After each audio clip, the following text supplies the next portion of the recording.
කෙරෙහි කරුණාවෙන් හා මෛත්‍රියෙන් යුතුව මෙම ධර්ම සභා මණ්ඩපයට වැඩමදාළ පින්වත් ගෞරවනීය දේශකයාණන් වහන්සේ වන අමකියන් අවසරයි පූජ්‍යාලව්වේ අනෝමදස්සි ස්වාමින් වහන්සේව පාද නමස්කාර පූර්වකව ඉමහත් ගෞරවයෙන් යුතුව පිළිගනිමු. සාදු සාදු ධර්ම දේශනාව සඳහා සදැහැති දායකත්වය එංගලන්තයේ පදිංචි නිරන්තරයෙන් මෙම ධර්ම දේශනාවන් සඳහා තම දායකත්වයෙන් ලබා දෙන චාන්දනී කළුගම්පිටිය පින්වත් මහත්මිය විසිනි. එසේනම් ගෞරවනීය දේශකයාණන් වහන්සේ අප කෙරෙහි අනුකම්පාවෙන් මෙතෙන් පටන් ධර්ම දේශනාව පැවැත්වීම සඳහා මේ සියලු දෙනා වෙනුවෙන් ඉමහත් ගෞරවයෙන් යුතුව ඔබ වහන්සේට ආරාධනා කර සිටිමු. අවසරයි ස්වාමීන් වහන්සේ. සාදු සාදු සාදු.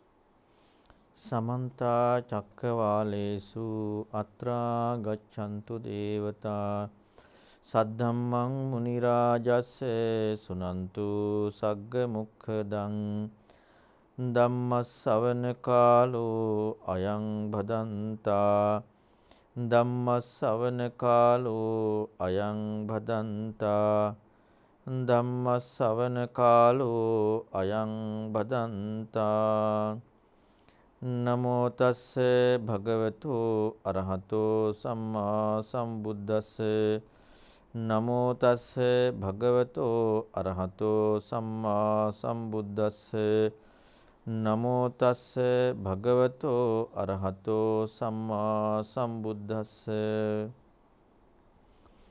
ශ්‍රද්ධාවන්ත පින්වතුනි, ලන්ඩන් සම්බෝධි විහාරස්ථානයේ සිට ඔබට මේ ධර්මය දානමය වශයෙන් පුණ්‍ය කර්මයකට දායක වෙන්නටත් ඒ වගේම ධර්ම දේශනාවක් ශ්‍රවණය කරන්නටත් අවස්ථාව සැලසී තිබෙනවා. පින්වතුනි, බුදුරජාන් වහන්සේ නමක් ලෝකේ පහළ වෙලා පෙන්වා දෙන ධර්මය යම් කිසි කෙනෙකුට දානයක් හැටියට පූජා කරන්න හැකියාවක් ලැබෙනවා නම් ඒ කාරණාව ඔහු ලබන ඊටාම වටිනා පුණ්‍ය ධර්මයක් බවට පත් වෙනවා. මම හිතන්නේ මේ වස් කාලයේ මුළුල්ලේම මේ ධර්ම දේශනාව සිද්ධ කරන්නට නැත්නම් ධර්ම දේශනා දායකත්වය ලබාගෙන ධර්ම දානයක් සිද්ධ කරන්නට ඔබ සෑම දිනාටම අවස්ථාවක් උදා වුණා. අපි මේ වැඩසටහන තුලදී සෝතාපට්ටි අංග, සක්කාය දිට්ඨි ප්‍රහාණය, ආර්ය න්‍යාය ආදී බොහෝ කාරණා කතා කරන්නට යෙදුණා. ඉතින් අපි අවසානට කතා කරන්නට යෙදුනෙත් මේ ආර්ය න්‍යාය පිළිබඳව වූ විවිධාකාර පැති වලින් ඒ ආර්ය න්‍යාය වටහා ගන්න කොහොමද කියලා. මේ ආර්ය න්‍යාය කියන එක ආර්යයන්ට අදාළ වූ න්‍යායක්. ආර්යයන්ට ආවේනික වූ න්‍යායක්. ඒ කියන්නේ පින්වතුනි, ආර්ය භවට පත් වුනහම ලෝකෝත්තර ප්‍රතිපදාවකට යමු වුනහම ඔහු දකින න්‍යායය තමයි ආර්ය න්‍යාය කියන්නේ. ඒ ලෝකෝත්තර ප්‍රතිපදාව ඉස්මතු වෙන තථාගත දහම, ඒ ධර්මයේ ස්වභාවය තමයි මේ ආර්ය න්‍යාය තුලින් ප්‍රකට වෙන්නේ. බුදුරජාන් වහන්සේ නමක් පෙන්වා වදාරන ධර්මය, බුදුවරුන්ට පමණක් ආවේනික වන ධර්මය, ලෝකෝත්තර ප්‍රතිපදාවයි ඉස්මතු වෙන්නේ. ඒ ධර්මයේ ගුණය තමයි ස්වාක්ඛාත, සන්දිට්ඨික, අකාලික, එහිපස්සික, ඕපනයික, පච්චත්තම් වේතබ්බු විඤ්ඤුහි කියන්නේ. ඒක ධර්මයේ ගුණය. මොන ධර්මයේද? බුදුවරුන්ට පමණක් ආවේනික වන ලෝකෝත්තර ධර්මයේ ගුණය. දැන් බුදුරජාණන් වහන්සේත් ලෝකේ අදාළ විග්‍රහ කරුණුත් පෙන්වලා දෙනවා. ඒක ලෝකේ පඬිතයන් එය ඉස්මතු කරන කාරණාවක් නිසා බුදුරජාණන් වහන්සේත් ලෝකේ පඬිතෙක්. නමුත් ඒ සියලු පඬිතයන්ට සමාන කරන්න බැරි වූ හැකියාවක් බුදුරජාණන් වහන්සේට පමණක් ආවේනික වූ තථාගත ධර්මයේ තියෙනවා. ඒ ධර්මයටයි සවක්කාතයි කියන්නේ. ඒ මොන ධර්මයේද? ලෝකෙන් ඈතර වන ධර්මය. ලෝකෝත්තර ධර්මයටයි ඒ ස්වකහාත ආදී ගුණය ඉස්මතු වෙන්නේ. ඒ ධර්මයේ තමයි පින්වතුනි ගම්භීර වෙන්නේ. ගැඹුරුයි කියලා කියන්නේ. දුද්දස දකින්න අමාරු, දුරනුබෝධ අවබෝධ කරගන්න අමාරු. අපි මේ කරුණු කතා කරන්න යදුනා. ඊළඟට තර්කාවචර නැති කියන්නේ තර්ක නැති නෙවෙයි, තර්ක එපා කියන එක නෙමෙයි. ඊට වඩා ගැඹුරුයි. තර්කයේ හැසිරීමක් නැහැ. අපි තර්ක කර එක්ක තර්ක නොකර අතක්කාවචරය කියලා කිව්වට වැඩක් නැහැ. තර්කයේ හැසිරීමක් නැත්තම් කොහොමද තර්ක කිරීමක් නැහැ. අපි තර්කයේ හැසිරීමක් තියේදි තර්ක නොකර ඉන්නවා. එහෙනම් අතක්කාවචර දෙය හම්බෙලා නැහැ. අතක්කාවචර දෙය හම්බුණා නම් තර්කයේ යෙදීමක්ම හම්බෙන්නේ නැහැ.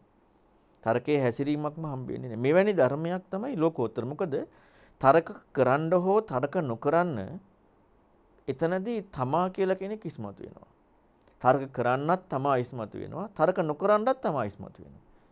හැබැයි තර්කාවචර නැතිනම් තර්කාවචර නොවන බවක් ප්‍රකට වෙන්නේ තමා ඉස්මතු නොවන පරියායදී. එතකොට තර්ක කිරීම හෝ තර්ක නොකිරීම හෝ තර්ක කරන්න එපා කියන කිසි දෙයක් ඉස්මතු වෙන්නේ නැහැ. මේක ගොඩක් ගැඹුරුයි අතක්කාවචර කියන එකේ තේරුම. නැත්නම් අපි ගොඩක් වෙලාවට හිතෙනවානේ අනේ ඒක තර්ක කරන්න ඕනේ නැහැ. හැබැයි තර්ක කරන දෙයක් හම්බෙලා තියෙන්නේ. අන්න තමන් මැදතර තර්ක නොකර ඉන්නවා. එතකොට අර අතක්කාවචර කියන ස්වභාවය ඉස්මතු වෙලා නැහැ. අතක්කාවචර නම් තර්ක කරන්න දෙයක් ලැබිලා තර්ක නොකර ඉන්නවා නෙමෙයි. තර්ක කිරීමට වූ විග්‍රහයක් නොලැබෙන විදිහේ තමා ඉස්මතු නොවන විදිහේ ධර්මයකුයි භාග්‍යවතුන් වහන්සේගේ ලෝකෝත්තර ධර්මය. ඒ ධර්මයේ තුල ඉස්මතු වීම තමයි මේ ආර්ය න්‍යාය. මේ ඇති කල්ලි මේ වේ කියන ආර්ය න්‍යාය. ආර්ය න්‍යාය තුල පැහැදිලි වෙනවා ඉති ඉමස්මින් සති ඉදං හෝති ඉමස්සුප්පාදා ඉදං උප්පජ්ජති කියනකොට ඉති කියලා පෙන්නන්නේ මෙසේ කියන එක අපි කතා කරා. ඉති කියන්නේ මෙසේ. මෙය කියන එක නෙමෙයි ඉති කියන්නේ. දැන් අපි පංචපාස්කන්ධයේ උදේවයි දකින්නකොට අපි ආර්ය න්‍යාය කෝණයට නොයා අපි පංචපාස්කන්ධයේදී අපි අපට ඕන විග්‍රහයක් දාගන්නවා. බුදුරන් වහන්සේ පෙන්නන්නේ පංචපාස්කන්ධයේ උදේවයි දකින්නකොට ඉති රූපං ඉති රූපස් සමුදය ඉති රූපස් සත්ංගමෝ කියලා. කියන්නේ මෙසේ රූපයයි මෙසේ රූපය හට ගැනීමයි මෙසේ රූප නැතිවීමයි. මේ රූපයයි මේ රූපය හට ගැනීමයි මේ රූප නැතිවීමයි කියලා නෙවෙයි. එහෙමනම් කියනෝනේ ඉදං කියලා. නැත්තම් ඉමං කියලා. මේ පෙන්වන්නේ ඉති කියලා. ඉතින් බලන්න අපි කොච්චරනම් අර්ථ විකෘති කරගන්නවද? මේ රූපය මේ වේදනාව මේ සංඥාව මේ වේදනාව හට ගැනීම කියලා විග්‍රහ නොකර තියෙද්දි බුදුරන් වහන්සේ අපි ඒක දාගන්නවා. බුදුරන් වහන්සේ කියන්නේ මෙසේ රූපයයි මෙසේ රූපේ හට ගැනීමයි මෙසේ රූපේ නැතිවීමයි මෙසේ. එතකොට ඉතින් අර ඉති කියන කාරණාව තුළදී මේ යම්කිසි ස්වභාවයක් ප්‍රකට කරලා පෙන්නනවා. මෙන්න මේ තමයි ආර්ය න්‍යායෙත් ඉති කියලා පෙන්වන්නේ. ඉති මෙසේ. හැබැයි මෙසේ කියලා පෙන්වන පරියායේදී පෙන්නනවා ඉමස්මින් සති ඉදං හෝති ඉමස්සුප්පාදා ඉදං උප්පජ්ජති කියලා.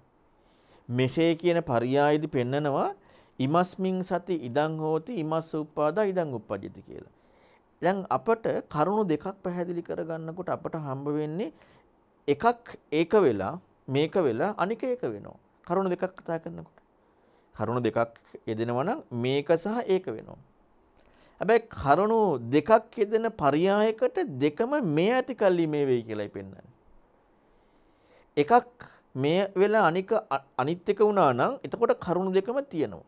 එතකොට අන්න මේ කියන කාරණාවට සහ අර කියන කාරණාවට සැබෑ අර්ථයක් ඇවිල්ලා.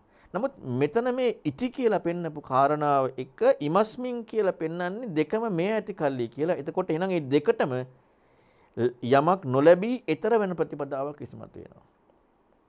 මේක ඇත්තට පටිච්චසමුප්පාද සියලු අංගවලම ඉස්මතු වෙනවා. මේ ඇති කල්ලි මේ වේ කියන එක.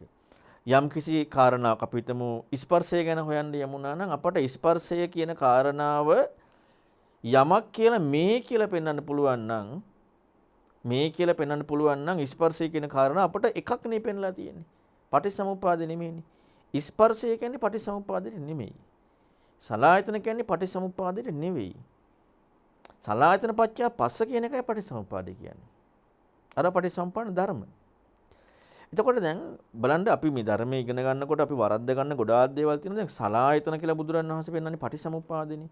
දැන් අපට ඔය වචනේ විදියට තව පොඩ්ඩක් වෙනස් කරලා මොකක් හරි අහුනොත් ඔක්කොම ටික එකට දාගන්නවා. පස්ස ආයතන කියන එකත් අපි සලආයතන කියන එක දාගන්නවානේ. දැන් ධාතු විභංග සූත්‍රය පැහැදිලි වෙනවා පුරුෂයා කියන්නේ පස්ස ආයතනයක් කියලා.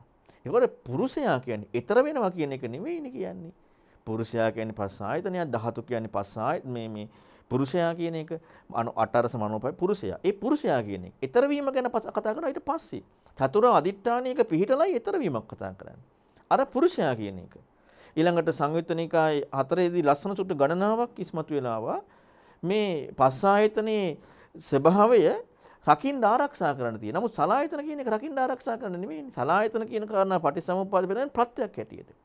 එහෙනම් බලන්න අපි පස්ස ආයතන කියන එකක් දාගන්නවා සලායතන කියන එකට. අපිට එක වචනයක් ඇහුණා නම් සම්බන්ධයක් වෙලා ගැළපිලා අපි ඔක්කොම එකට දාගන්නවා. ඒ කියන්නේ අපිට හිතන්න ඕන විදිහකට දෙයක් ඉස්මතු වෙන්න ඉඩ දෙන්නෙත් නැහැ. ඒ වගේම තමයි බුදුරජාණන් වහන්සේ කෙරෙහි ශ්‍රද්ධාවෙන් ධර්මය ඉගෙන ගන්නෙත් නැහැ. ශ්‍රද්ධාවෙන් ඉගෙන ගත්තා නම් අපි ඒ දේ විතරක් බලනවානේ. පස්ස ආයතන කියන පරයය එතන වෙනම පරයයක් පෙන්වන්නේ. සලායතන කියන පරයය වෙනම පරයයක්. එතකොට මේ මෙන්න මේ කාරණාවේ ප්‍රත්‍ය හොයනකොට කරුණු දෙකක් ඉස්මතු වෙනවා. මේකටයි ආර්ය න්‍යාය කියන්නේ. සලායතන කියන්නේ ආර්ය න්‍යාය නෙමෙයි. නාම රූපත්වෙන් සලායතන ආර්ය න්‍යාය කියන්නේ. දැන් අපි ගත්තොත් එහෙම පස්ස ආයතන කියලා. පස්ස ආයතන කියලා පෙන්වන්නේ පුරුෂයෙක් කියන කාරණාව. පුරුෂයා රකින්නවා කියන කාරණා. එතකොට එතනදී පුරුෂයා රැකිය යුතුයි පස්ස ආයතනයේ සැප දුක කියන මෙන්න මේ කාරණා. ආර්ය න්‍යාය කියනකොට එහෙම එකක් කතා වෙන්නේ නැහැ. නාම රූපච්ඡ සලායතන. නාම රූපච්ඡ සලායතන කියනකොට පුරුෂයෙක් කියන කාරණාව සත්වයෙක් කියන කාරණාව වෙදෙන්නේ. එතකොට දැන් සේක වූ කෙනෙකුටත් මේ ලෝකේ ජීවත් වෙන වූ යම්කිසි කෙනෙක් ආර්ය කෝණයෙන් දකිනකොට අන්න පස්ස ආයතන කියන පුරුෂ පැවැත්ම හම්බ වෙනවා. ඒ වුණාට ආර්ය න්‍යාය දැක්ම නෙමෙයි. ආර්ය න්‍යාය දැක්මේදී හම්බ වෙන්නේ නාම රූපච්ඡ පස්සෝ කියලා ඊතර වෙන ප්‍රතිපදාවක්. තියෙන ප්‍රතිපදාවක් පුරුෂයෙක් සත්වයෙක් කියන ප්‍රතිපදාවක් නෙමෙයි ඊතර වෙන ප්‍රතිපදාවක්. එතකොට දැන් මෙතනදී සලායතන කියන පස්ස ආයතන නෙවෙයි සලායතන. මොකද පස්ස ආයතන විග්‍රහ කරනකොට ඇසෙන් රූප දැක කියලා විග්‍රහ කරනවා. නැත්නම් ඇසේ ඇසේ දැනගැනීමෙන් දැනගත් රූප කියලා. ওই විදිහට කතා කරනවානේ. එතකොට ඒ කතා කරන පරියායයක අතර පස්සේ මේ හේතුප්‍රත්‍ය නෙමෙයි. අර තව කාරණාවක් පාදක කරගෙන. හේතුප්‍රත්‍ය කතා කරනකොට එහෙම කතා කරන්නේ නැහැ. ඇසත් රූපත් නිසා කියලා. ඇසෙන් රූප දැක කියන්නේ නැහැ. ඇසෙන් රූප දැනගෙන කියන්නේ නැහැ. ඇසත් රූපත් නිසා ඇසේ විඥානය කියන්නේ. හේතුප්‍රත්‍ය කතා කරනකොට. ආරණ්‍යය කතා කරනකොට. අතන කතා කරන පුරුෂයාගේ ස්වභාවය ඇසෙන් රූපයක් දැක. ඇසෙන් රූපයක් දැනගෙන. ඇසේ දැන ගැනීමෙන් අට ගන්න රූප. එතකොට එතන කතා කරන්නේ හේතුප්‍රත්‍යක් කියන එක නෙමෙයි. එතන ලෝකයේ යම්කිසි කෙනෙකුට ආර්ය වූ කෙනෙක් ලෝකේ ජීවත් වෙති දකින්න කෝණයක්. අතන ආර්ය න්‍යාය කියන්නේ මාර්ගයේ දැක්ම.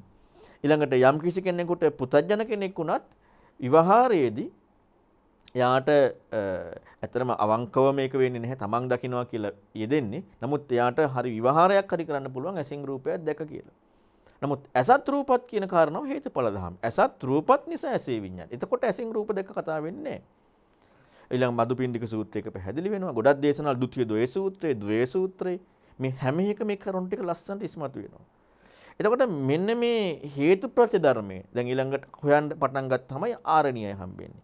දැන් අපි අහපුව මේ සලායතන කියන කාරණාවේ අපි අර පස්ස ආයතන කියලා දාගෙන තියෙන දෙයක් හැටියට දාගන්න ගියාට පස්සේ ඔන්න කෙනෙකුට ප්‍රශ්නයක් එනවා මේ ආයතන කියන එකේ ඇහැ එක්ක රූප නැද්ද? තව එක්කෙනෙකුට හිතෙනවා ඇහැ කියන එකත් එක්ක රූප තියෙනවද? දැන් මේ මොකද්ද මේ කරන්නේ? ස්ථිර වූ තියෙන ආයතන හයක් තියෙනවා. ඒකට බාහිර වූ පරිබාහිර ආයතන හයක් තියෙනවා. ඒක ඒකාන්තයෙන් දාලා.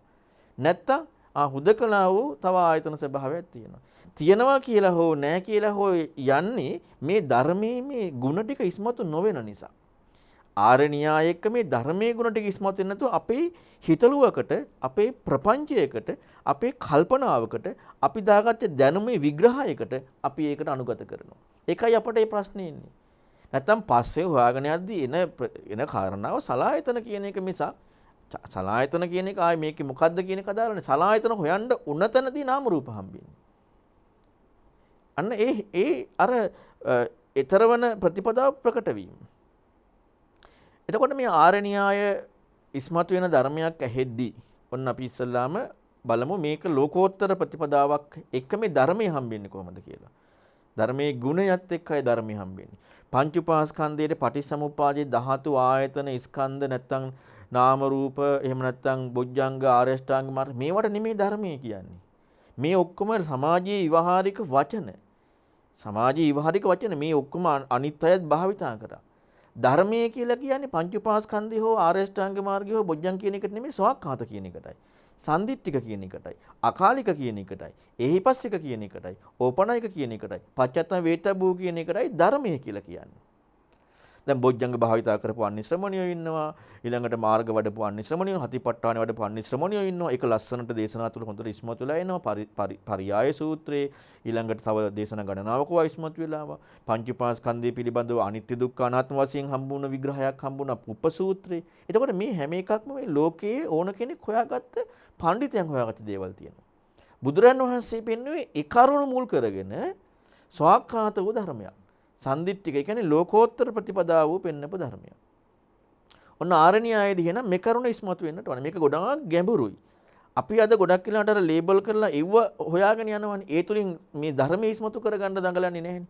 ධර්මයේ ඉස්මතු වෙන විදිහ චින්තනයෙන් මෙහෙවන්න දඟලන්නේ නැහැනේ. එතකොට යම් කිසි කෙනෙක් ශ්‍රද්ධාව වෙලබල ඒකයි ශ්‍රද්ධාව එච්චරම අවශ්‍ය වෙන්නේ.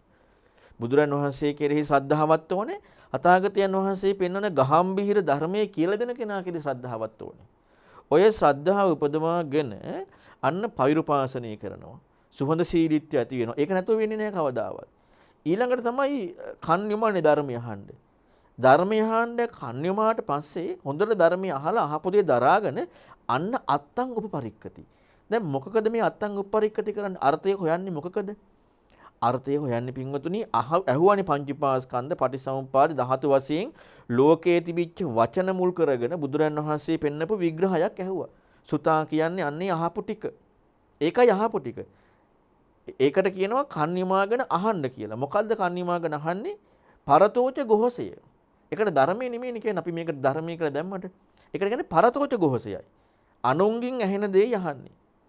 ඒතර අනුන්ගෙන් ඇහෙන දේ ගම්බිහිර ලෝකෝත්තර ශුන්‍යතාපටිපද්ද දුද්දස දුරනුබෝධ අතක්කාවචර සන්තපනීත නිපුණ පඬිති වේදනීය වූ දෙයක් නම් තමයි අනුන්ගෙන් ඇහෙන දෙයට එවැනි කන්‍යවීමක් කළ යුත්තේ. ඒකට ධර්මයේ කියලා නෙමෙයි කියන්නේ හොඳට මතක තියාගන්න. පරතෝච ගොහසේ අනුන්ගෙන් ඇහෙන දේ. එතකොට මේ අනුන්ගෙන් ඇහෙන දෙයට කන්‍යමනවා ඒ ගම්බීර බවත් එක්ක අන්න අහපු දේ දරාගෙන ඒ කියන්නේ එච්චර අසාමාන්‍ය ගෞරවයක් ඕන වෙනවා ඒ කාරණාව එහෙම අහන්න. එහෙම අහලා දරාගෙන අන්න අර්ථං උපපරික්ෂිත කරනවා. ඒ අනුන්ගෙන් අහපු දේ දරාගෙන අර්ථය උපපරීක්ෂණය කරනවා. අර්ථය හොයන්න පටන් ගන්නවා. අර්ථය හොයන්න පටන් ගන්නකොට මොකද දන්නවද වෙන්නේ? අත්ථපටි සංවේදීච ධම්මපටි සංවේදීච. අන්න එතනදී අර්ථයත් ධර්මයත් හම්බ වෙනවා. ඔක පෙන්නනවා ලස්සන සූත්‍ර ගණනාවක විමුක්තායතන සූත්‍රවල වගේම බොහෝ සූත්‍ර ගණනාවක පෙන්නනවා මේ අර්ථයත් ධර්මයත් හම්බ වෙනවා. එතකොට අර අර්ථය ධර්මය හම්බෙන්නේ කොහොමද? අර අනුන්ගෙන් ඇහිච්ච ගම්බිහිර වූ බුදුරන් වහන්සේ නමක් පෙන්වලා දෙන ගම්බීර ලෝකෝත්තර ශුන්‍යතාපටිපද්ද දුද්දස දුරනුබෝධ වූ මේ ධර්මයේ ඇහෙනකොට ඒක දරාගෙන ඒකේ අර්ථය හොයන්න පෙළඹෙනවා. ඇයි අර සමාජීය වචන පාදක කරගෙන ඒක පැහැදිලි කරේ?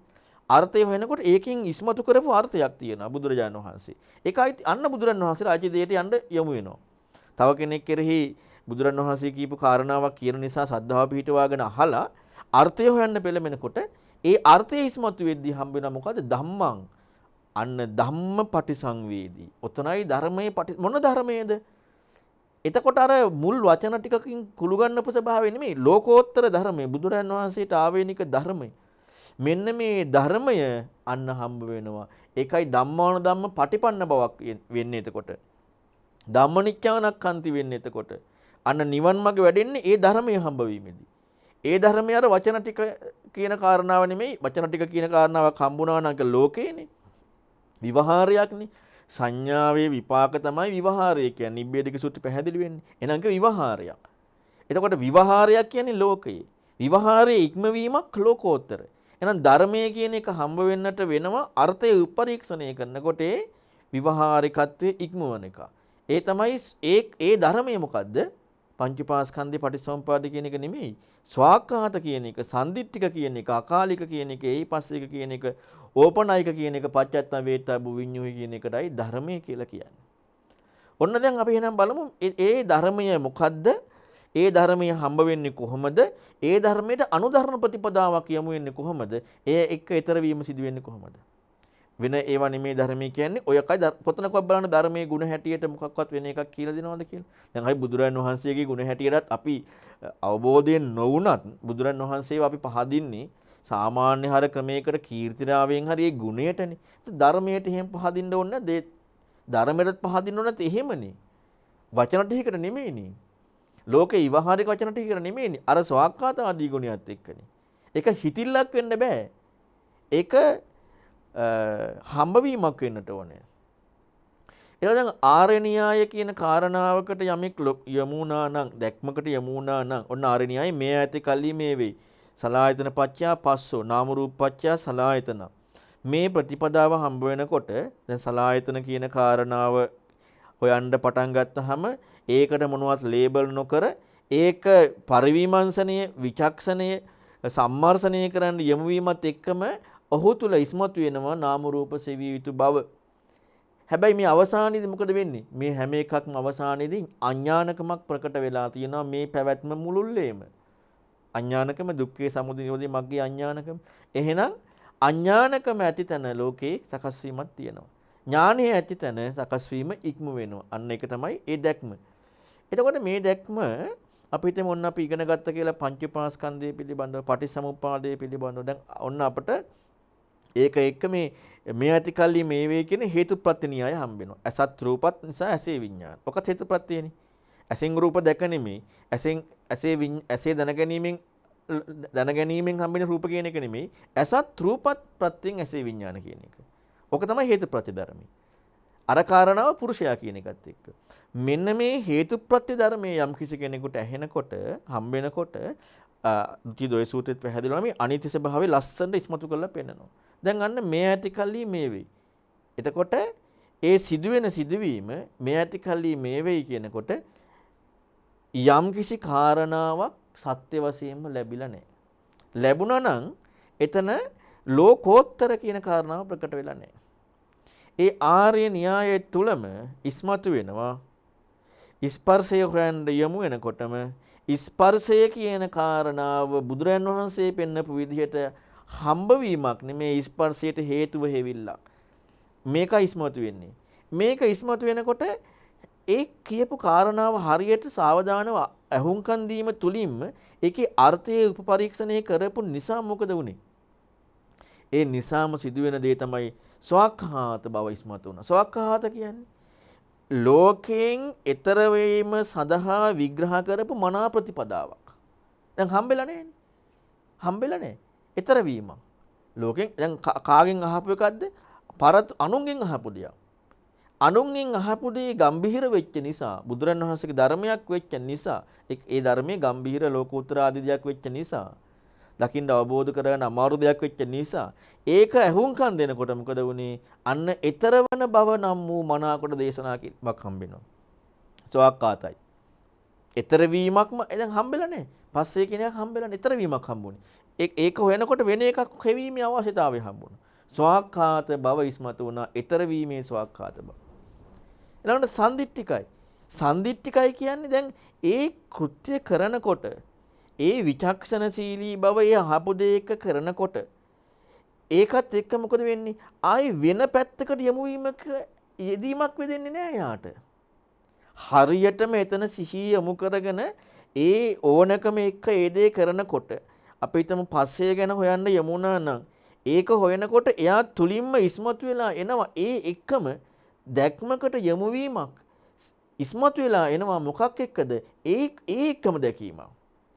ඒ එක්කම නොදැකීමක් නිසා තමයි සලආයතන තුල රූප සද්ද ගන්න තියෙනවද නැද්ද? දැන් ඒ මොකද්ද? වෙන හිතවිලි ටික. අන්න සම්දිට්ඨික බවක් නෙමෙයි වෙන හිත. දැන් ඇසයි රූපයි ඇසේ දැන ගැනීමයි හේතු වීම යන ඒ තුන එකතු වීමටනේ පස්සේ කියන්නේ. මේ තුනට නෙමෙයි පස්සේ කියන්නේ. අපි තව පටලව ගන්න දෙයක්. ඇසටයි රූපයටයි ඇසේ විඥාණයටයි නෙමෙයි පස්සේ කියන්නේ. මේ තුන එකතු වීමටයි පස්සේ කියන්නේ. අපි මේ ළඟදී කරපු ධර්ම සාකච්ඡා තුළ ඒවා හොඳට ඉස්මතු කරලා පෙන්නවා. මේ තුනට නෙමෙයි පස්සේ කියන්නේ. මේ තුන එකතු වීමට. එතකොට මේ තුනට පස්සේ කියනවා නම් ආයි විඥානයක් හොයන්න ඕනේ නැහැ නේ පටිච්චසමුප්පාදේ. සලආයතනයක් හොයන්න ඕනේ නැහැ නේ. ඒ තුනට පස්සේ කියනවනම් මේ තුන එකතු තින්න සංගති පස්සෝ කියලානේ කියන්නේ. තුනට එකතු වීම පස්සේ.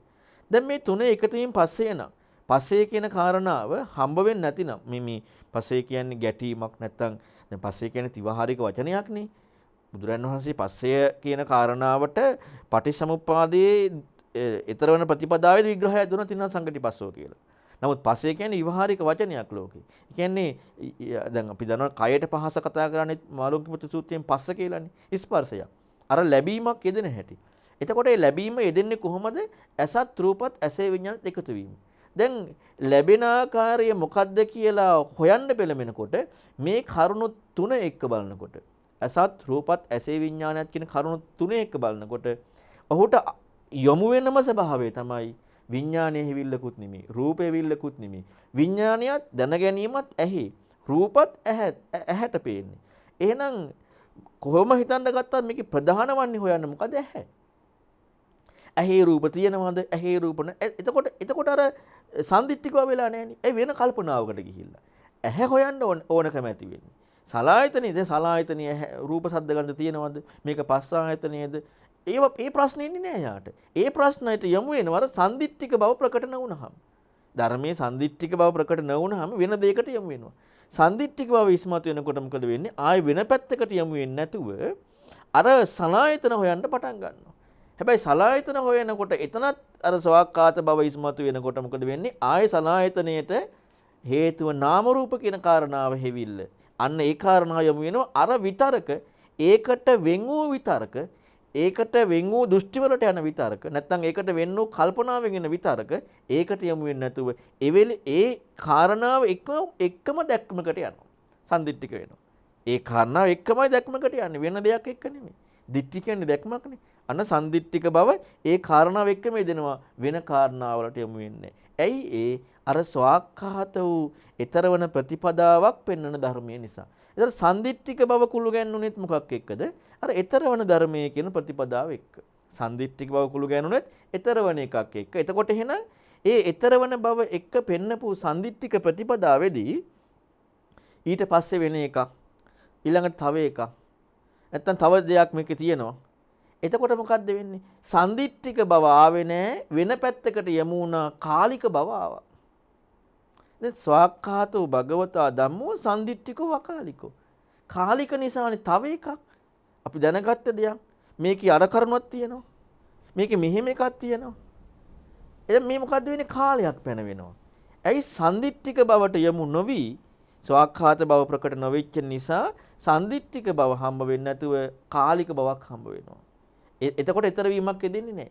හැබැයි අර ස්වාක්ඛාත සම්දිත්තික බව ධර්මයේ තුලින් ඉස්මතු වෙනකොට මොකද වෙන්නේ? අර කාලික බව ඉක්ම වෙනවා. ඇයි තව එකක් දෙන්නේ නැහැ? අන්න අකාලිකයි. කාලයක යෙදිල්ලක් දෙන්නේ නැහැ. දැන් පස්සේ ඊළඟට කලින් ඉස්සරහා අර කරුණ ඇහැට රූපයක් වෙනම කනට සද්දය. දැන් අපි හිතමුකෝ තව කාරණාවක්. දැන් මේ මොකද මේ අපි මේ කාලික බව කියන එක කොච්චර අපි දාගන්නවද කියන එක අපි කොච්චර බුද්ධ වචනයේ ශ්‍රද්ධාව අයින් කරනවද කියන එක සමහර සූත්‍රවල හොඳට පැහැදිලි වෙනවා. පින්වතුනි බුදුරන් වහන්සේ යම් කාරණාවක් ඉස්මතු කරනකොට පෙන්වා දෙනවා මං නුඹලාට කරුණු 5ක් දේශනා කරමි. මොනවද ඒ 5 කියලා ඔන්න 5ක් කියනවා. මං නුඹලාට කරුණු 10ක් දේශනා කරමි. ඔන්න 10 කියනවා. දැන් ද්වය සූත්‍රයේ පැහැදිලි කරනවා මහණෙනි මං නුඹලාට 2ක් කියනවා. 2යි කියන්නේ. එතකොට බුදුරන් වහන්සේ දැන් 5ක් කියන කාරණාවේ 5 කියන ඒවා තියෙනවනේ 10ක් කියදි 10 කියනවා 12ක් කියදි 12ක් කියනවා 6ක් කියදි 6ක් කියනවා. ද්විතීය ද්වය සූත්‍රය කියනවා මං ඔබලාට 2ක් කියනවා. දැන් සලායතන කියනකොට මං ඔබලාට ආයතන 6ක් පනවනවා. කියලා ඔන්න එවැනි විග්‍රහ තුල එහෙම තියෙනවා. දැන් මෙතන කියන්නේ 2යි. මොකද 2? ඇසත් රූපත්, කනත් සද්දත්, නාසයත් ගන්ධයත්, දිවත් රසයත්, කයත් පහසත්, මනසත් අරමුණ. දැන් මෙතන 2ක්ද කිව්වේ? මෙතන 12ක් කිව්වනේ.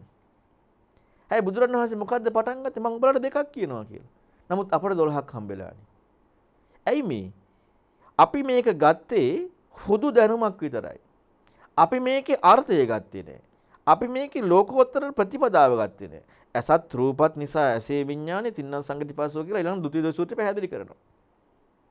එතකොට දැන් මෙතන අපි අර්ථය ගත්තා නම් ඇසත් රූපත් කියන දෙක හම්බුණා නම් ඇසේ දැනගැනීමේ ප්‍රත්‍යක් ලෙස ඇසත් රූපත් කියන දෙක හම්බුණා නම් ඇසේ දැනගැනීමේ ප්‍රත්‍යක් ලෙස. ඔකනේ දෙක. දැන් මොකද වෙන්නේ? දැන් වෙන කාරණාව තමයි ඇසත් රූපත් කියනකොට ඒ ලෝකෝත්තර නම් ඒක ලෝකෝත්තර දැන් කණයි සද්දයයි කියනකොට නැත්නම් මනයි ධම්මයි කියනකොට ඒ ඇහිච්ච පරියාය ආරණ්‍යයන දැන් ආරණ්‍යයනේ මේ විග්‍රහ කරේ දැන් ඔන්න ලෝකෝත්තර ප්‍රතිපදාව දැන් ස්වාක්ඛාතයි මොකද්ද ස්වාක්ඛාත වෙන්නේ අන්න ඊතරවන ප්‍රතිපදාවක් හම්බෙන එකක් නෙමෙයි ඊතරවන ප්‍රතිපදාවක් ඇස රූප කියලා ලැබීමක් නෙමෙයි ඊතර වීම ඒ ප්‍රත්‍ය පෙන්නනකොට ඇසත් රූපත් ප්‍රත්‍යෙන් ඇසේ විඥානයි දැන් මේක හොයාගෙන යනකොට ඊතර වීම. ඊතර වීමක් හම්බ වෙද්දී ඒ අනුවම දැක්මකට යමු වෙලා නම් තමා කියන කාරණාව ඉස්මතු වෙන්නේ නැතිනම් ඒ වැරද්දක් නම් හම්බ වෙන්නේ කන සද්ද කාගේද? නාසය ගන්ධ කාගේද? දිව රසය කාගේද? මගේනේ. ඇයි මගේ උනේ? ඇසත් රූපත් කියන ප්‍රත්‍ය දැක්කේ නැති නිසානේ. ඒ දෙක හම්බ නොවිච්ච නිසානේ. ඒ දෙක ඒ විදිහට ස්වාක්ඛාත වූ ධර්මයක් සම්දිත්තික ධර්මයක් අකාලික ධර්මයක් ලෙස හම්බුණා නම් කය පහස කාගේද? යෙදෙනවද? යෙදෙන්නේ නැහැ. ඔය කරුණු යෙදෙන්නේ අර මං හම්බෙච්ච. දැන් අපි ඉගෙන ගත්තේ මොකක් සිද්ධාන්තයක්නේ. ඕකයි ප්‍රශ්නේ උනේ. අපි ප්‍රතිපදාවක් හැටියට අර ඇහුම්කන් දුන්නා නම් බුදුරන් වහන්සේගේ ධර්මයේ ඒ ගහම්බීර ධර්මයට අන්න අර ස්වාක්ඛාත බව ඉස්මතු වෙනවා. එතකොට දෙකක් නේද බුදුරන් වහන්සේ දේශනා කරේ. මහන්නේ මම නුඹලට දෙකක් කියනවා. අන්න දෙකක් කිව්වා. ඒ දෙක තුලින් යමු වෙනකොට ලෝකෝත්තර ප්‍රතිපදාව ඉස්මතු වෙනවා. ස්වාක්ඛාත බව, සම්දිත්තික බව, අකාලික බව න කාලික බවක් නැහැ. ඒක එක්කම දැක්මක් තියෙන්නේ. ආය වෙන එකක් එක්ක නෙමෙයි. අකාලික බවත් ඉස්මතු වෙනවා. කාලක පැනවීම න වෙන එකක් එක්ක වුණා නම් අර දැන් මේ ඇතිකල්ලි මේ වෙයි කියලා කියන්නේ ඊට පස්සේ කියන එක නෙමෙයි ඒ කරුණ හෙවීම තුලින්ම ඉස්මතු වෙන දේ. මිසක් මේක හොයන්න අරක හොයන්න ඕනේ කියලා තව එකකට යොමු වීමක් නෙවෙයි. ඒ කරුණ තුලින්ම ඒ දේ ඉස්මතු වෙනකොට ඒ තමයි ස්වාක්ඛාත සම්දිත්තික බව ඉස්මතු වෙන්නේ. අන්න අකාලික බව, කාලික බවක් ඉදිලා නැහැ. ඊළඟට විශේෂ තව කාරණා එහිපස්සෙක දැන් මොකද මේ කරන්නේ? එහිපස්සෙක කියන්නේ. දැන් අපි එහිපස්සෙක කියලා කියනවා අනිත් අයට. අන්න අර බුදුරන් වහන්සේගේ ධර්මයේ එහිපස්සෙක කියලා එන්න බලන්න කියලා කතා කරනවා. අපට අදාළ නැහැ අපි පුත්තජන වෙන්නා. අපට අදාළ නැහැ අනිත් අයට කියනවා. එන්න බලන්න කියලා තියනවා කියලා. දැන් එහිපස්සෙක කියන්නේ මොකද්ද? අපටනේ කියන්නේ. විධානයක්. එව බලව කියලා කතා කරනවා. දැන් එහිපස්සෙක ගුණය හම්බ නොවිය යුත්තේ කාටද? පුත්තජනයටයි නිවිච්ච රහතන් වහන්සේ නිවුණා. එතෙක් එහිපස්සෙක ඕම් බලව කියලා නෙමෙයි එන්න බලන්න. නිවෙන කම්ම එන්න බලන්න කියලායි හම්බෙන්නට ඕන නැති. විධානයක් කතා කිරිල්ල යමු වීම. ඔකනේ යෝනිසමනසිකාරයේ කෘත්‍ය වෙන්නේ. යමු වීමක් තියෙනවා. හැම ඒ ලැබීමක් තියෙනවද? ලැබුණා නම් කියන්න ඕනේ ඕම් බලන්න. එන්න බලන්න නෙමෙයි ඕම් බලන්න. ලැබුණා නෙමෙයි එන්න බලන්න. හැම වෙලෙම එහිපස්සික ගුණයයි ප්‍රකට වෙන්නේ. කවුද කතා කරන්නේ? ධර්මයේ කතා කරනවා. දැන් මේ කවුද මේ දමනය කරන්නේ? බලන්නකො අනුත්තර පුරුෂ ධම්ම සාර්ථී ගුණය බුදුරන් වහන්සේ මේ දමනය කරන්නේ. ඒ බුදුරන් වහන්සේගේ ධර්මයේ නෙමෙයි. අන්න එහිපස්සික කියලා මේ ධර්මයේ තුලින් මෙදෙනවා. එහෙනම් කිසිම වෙලාවක යමක් හම්බෙලා නැහැ. තමාට යමක් හම්බෙලා නෙමෙයි. එව බලව කියලා කතා කිරලා තියෙනවා මේ ලෝකෝත්තර කියන්නේ අන්න ඒකත් කිසි වෙලාවක එතෙන් එව බලව කියනකොට ඔන්න ලැබුණ බැලුවා නෑ ඒකේ දෙන්නේ නෑ නිවෙනවා. එහිපස්සික ධර්මයේ ගුණය ඉක්මවීමක් දෙන්නේ. ඒ කියන්නේ ඒක පැනවීම ඉක්මවන්නේ නිවුණ තැනදී. එතකන් එහිපස්සිකමයි. නමුත් අපි බලන්නකො පංච පාස්කන්ධය තේරෙනවා, පටිසමුප්පාදය තේරෙනවා, ධාතු තේරෙනවා. දැන් එහිපස්සිකද ලැබිලානේ බලන්නේ. කො ධර්මයේ ගුණය? අපි බැලුවේ ධර්මයේ කියලා ලේබල් කරගත්තනේ මේකට ධර්මයේ ගුණය එහිපස්සිකයයි කියනු ලැබේ. විවහාරයක් දාලා ලේබල් එකක් ගහනවා. අනිත් අයට කියනවා ධර්මයේ එහිපස්සිකයි ගිහිල්ලා බලන්න. අපට බලන්න යන්න ඕනේ. අපි අරගෙන බලලා තියෙන. අපට එහිපස්සික නෙමෙයි අපිට තියෙන්නේ ලැබිලා බලන එක. බලන්නකො මේ ධර්මයේ තුල තියෙන ගුණයන් අපි කල්පනා කරන්නේ නැති හැටිය. ඒ ධර්මයේ ගුණය මේ වචන මාත්‍රයක් නෙමෙයි ප්‍රායෝගිකත්වයනේ. මේ ලෝකෝත්තර ප්‍රතිපදාවේ ඒ ප්‍රායෝගිකත්වයයි මේ ඉස්මතු කරලා පෙන්නන්නේ. එහිපස්සික. ඊළඟට දැන් එව බලව කියලා නෙමෙයි කතා කරන්නේ ධර්මයේ. හැම වෙලෙම ඒ ස්වාක්ඛාත බව ඉස්මතු කරද්දී තමා කියන කාරණා ප්‍රකට නොවෙද්දී ඒකට අනුවම දැකීමක් එක්ක යද්දී කාලික බව හම්බ නොවෙද්දී එතකොට එහිපස්සික කියලා හැම වෙලෙම කතා කරලා තියෙනවා. දැන් හම්බෙන්නේ නැහැ මොකක්වත්. හැබැයි අර ශ්‍රද්ධාව, ගුණය, ඒ වගේම හැකියාව මේ සියල්ලක්ම මුල් වෙලා මොකද වෙන්නේ? එයා යනවා ක්‍රමානුකූලව එයා යනවා නෙමෙයි අතරම ධර්මයට යමු වෙනවා. ධර්මයට යමු වෙනවා. දැන් මේ ප්‍රතිපදාව මොකද්ද? දැන් ස්වාක්ඛාත කියන්නේ ලෝකෝත්තර බවත් එක්කනේ. මේකනේ ධර්මයේ ගුණේ වෙන එකක් නෙමෙයිනේ. ධර්මයේ කියන්නේ ආරෂ්ඨාංග මාර්ග කියන එකට නෙමෙයි. ආරෂ්ඨාංග මාර්ග කියන කාරණාවෙන් ස්වාක්ඛාත බව ඉස්මතු වීමට. ලෝකෝත්තර ප්‍රතිපදාව. සම්දිත්තික කාලික බව ඉස්මතු වීමට. බොජ්ජංග කියන මේ හැම එකම ධර්මයේ කියලා කියන්නේ පංච උපාස්කන්ධ මේ සෑම ධර්මයක්ම කියන්නේ මොකද්ද? ඒ ස්වාක්ඛාත සම්දිත්තික කාලික බව ලෝකෝත්තර ප්‍රතිපදාව එක්ක ඉස්මතු වීම. එතකොට මෙන්න මේ ප්‍රතිපදාව එක්ක ඉස්මතු වෙනකොට ධර්මයේ ඒ ධර්මයට අනුධර්මයක් වෙනවා නම් අන්න ධම්මානුධම් පටිපදාව කියන්නේ ඒකනේ. ඒ ධර්මයට අනුධර්මයක්. ඒ ධර්මයට අනුධර්මයක් කියනකොට අන්න එහෙනම් ස්වාක්ඛාත බවට යොමු වීමක්, ඒකට සමීප වීමක්, ලැබීමක් නෙමෙයි, ඊතර වෙන ස්වභාවයට සමීප වීමක්. දැන් බුදුරණවහන්සේ පෙන්නව නේද? අමූර්ත දොහාරයේ හැප්පෙනවා සෝතාපන්න කෙනා. මේ ධර්මයට ලං වුණා. අර ධම්මනිච්චවනක්ඛන්ති අනුලෝමකන්ති ධර්මයේ ස්ථිර ස්වභාවයටපත් වුණා. මේ හැම එකකින්ම පෙන්වන්නේ ධර්මයට ලං වුණා. ධර්මයට මම ලං වුණා නෙමෙයි, ධර්මයට ලං වුණා. මම කියන කාරණා වැරදි කියලා හම්බුණා. ධම්මානුධම පටිපදාවෙත්. ධම්මනිච්චානක්ඛන්තියේදී. ඔන්න සිදුවෙන වැඩපිළිවෙල. ඒ යෝනිස මනසිකාර ඉස්මතු වෙද්දී. එතකොට ඕපනයිකයි කියන්නේ ධර්මයට සමීප වුණා. යමක් එක සමීප වුණා. ඒ ධම්මානුධම පටිපදාවට එනකොට ධර්මයත් එක්කම යමු වුණා. ධර්මයත් එක්ක යමු වෙද්දී මොකෙන්ද මේ ධර්මයේ දැක්කේ? පච්චත්තං වේදිතබ්බෝ විඤ්ඤුහි. අන්න නුවණැත්තා. ඒ කියන්නේ ප්‍රඥාවන්තයෙන් යුක්ත බවත් එක්කයි ප්‍රත්‍යක්ෂ කරේ ඒ ධර්මයේ. පච්චත්තං වේදිතබ්බෝ විඤ්ඤුවන්න අවබෝධ කරේ, ප්‍රත්‍යක්ෂයෙන් අවබෝධ කරේ අන්න ඒකත් එක්ක. තමාද නෑ ප්‍රඥාවත් එක්ක ප්‍රඥාවන්තයා. ඒකට විවහාර කරන ප්‍රඥාවන්තයා කියලා. මෙන්න මේ විදිහට මේ ධර්මයේ තියෙන ගුණයන් ඊතරවන ප්‍රතිපදාවක් එක තමා කියන කාරණාවක් පිළිබිඹු නොවේ ඉස්මතු වෙන්නට ඕනේ. තමා බුදුරණවහන්සේගේ ධර්මයේ මූලාරම්භයම තියෙන සක්කාය දිට්ඨි ප්‍රහාණයන අපි ගොඩක් කතා කරානේ. ඉතින් සක්කාය දිට්ඨි ප්‍රහාණය නම් තියෙන්නේ. ඉතින් එවැනි චින්තනයක් අපට මුල ඉඳලා මේ ධර්මයේ ඇහෙදි තියෙන්නට ඕනනේ. සත්‍ය ගවේෂී කියන්නේ ඒකනේ. සත්‍ය රකින්නවා කියන්නේ ඒකනේ. සත්‍යයට යොමු වෙනවා කියන්නේ ඒකනේ. වෙන කරුණක් නෙමෙයිනේ. එහෙම නැති වුණොත් එහෙම අපි හැම වෙලෙම මොනම හරි ලබා ගන්න තමන් රකින්න, තමන්ට සන්තෝෂයක් දෙන්න, තමන් හතුරු කරන්න, තමන් 아무තු වින්දනයක් ලබන්න ඒකකටමයි යොමු වෙන්නේ. තමන් මොනවා හරි ලබලා හතුරු වෙන්නේ. ඒ කියන්නේ බුදුරණවහන්සේ ධර්මයේ මුලම නැහැ. මුලම සද්ධාව කියන්නේ සද්ධානුසාරී කියන්නේ මොකද්ද? සක්කාය දිට්ඨිය දුරවන ප්‍රතිපදාව හම්බවීම. වෙන එකක් නෙමෙයිනේ. ඒ කියන්නේ මුලම නැහැනේ. තමන්ට යම් කිසි විදිහේ ලකුණක් කරන වැඩපිළිවෙලකටම නම් තන තියෙන්නේ. ඊතරවන ප්‍රතිපදාවකට නෙවෙයි නම් තන තියෙන්නේ. පටන් ගැනීම මූලික දෙයම නැහැ. එහෙනම් බලන්න ලෝකෝත්තර ධර්ම ප්‍රතිපදාවකට යොමු වෙන්න ඒ භාග්‍යවතුන් වහන්සේගේ ගාම්භීර විග්‍රහය කොච්චර සුන්දරද කියලා. මේවා අපි මේ අද අපි ගොඩක් වෙලාවට බුදුරණවහන්සේට දෙන චෝදනාවක් තියෙනවා. බුදුරණවහන්සේ ওই ස්වාකාතය කියා කිව්වට සම්දිත් වචන ටිකක්නේ. ඕවා වචන ටිකක්. පරතෝජ ගෝහසය තුලින් අපි ඒක ඇහුවා. ඒක ඇහුවට මදි අපි වෙන දේවල් කරන්න ඕනේ. කියන්නේ සම්දිත්තික බවකින් නැතුව ඒ ධර්මයේ එක්කම යන්නේ නැතුව අපි කාලික බවකට ගිහිල්ලා වෙනම ඒක කරන්නට ඕනේ. වෙන දේවල් කරන්නට ඕනේ. ඒ කියන්නේ බුදුරණවහන්සේ අඩුවෙන් කියලා ওই දැනුමක් කියලා තියෙන්නේ. ඇයි එහෙම හිතන්නේ? එහෙම හිතන්නේ මේ ධර්මයේ මේ අර්ථය හොයන්නේ නැති නිසා. අර්ථයෙන් ධර්මයේ හම්බෙන්නේ නැති නිසා. අත්පටිසංවේදී ධම්මපටිසංවේදී බව ඉස්මතු නොවන නිසා. ඒක ඉස්මතු වෙනවා නම් අර බාහිර වූ චින්තනයකට යොමු වෙන්නේ නැහැ.